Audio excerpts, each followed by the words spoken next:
जेन्ना तिळारी बंद जाता तेन्ना हें उदक बार्देसचे आमचे गोंयकार उदक पितात हेंच उदक आनी हाजेर हांगा हें धरण करपाचें आहा कर्नाटका सरकार।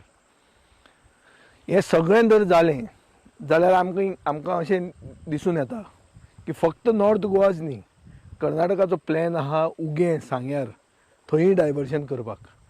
म्हणल्यार गोंयाक उदकाक पातीशेर करून हे कर्नाटकाची स्टेट गोंयकारांक उदकाक पातीशेर करून मारपाचें आहा।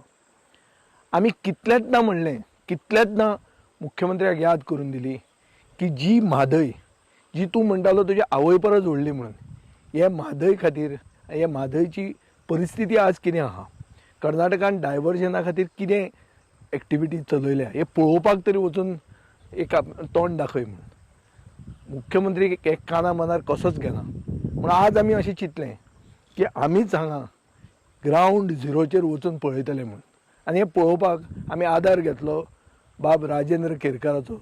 आनी ही पेरिनियल म्हणजे 12 म्हयने व्हांवपी अशी न्हंय आसा। ही कर्नाटक आतां वळोवपा खातीर हें जें काम केलां हें सॉयल टेस्टिंगाचें काम आसा। आनी परत हो जो वाठार आसा ह्या वाठारांत कर्नाटकाचें कळसा धरण येवपाचें आसा। चोल्ला गांवांत हलतर धरण बांदताले, हलतर धरणाचें उदक जें आसा तें उदक ते हांगा हाडटाले कालवो खोदून, कॅनल खोदून आनी हांगासर रिजर्व करून तें उदक आसा तें परतें कणकुंबी गांवांत व्हरताले आनी कणकुंबी गांवांतल्यान हें उदक जें आसा तें मलप्रभेच्या पात्रांत सुट्टाले। मलप्रभेच्या पात्रांतल्यान मागीर हें उदक जें आसा तें कर्नाटकान वचपाचें आसा।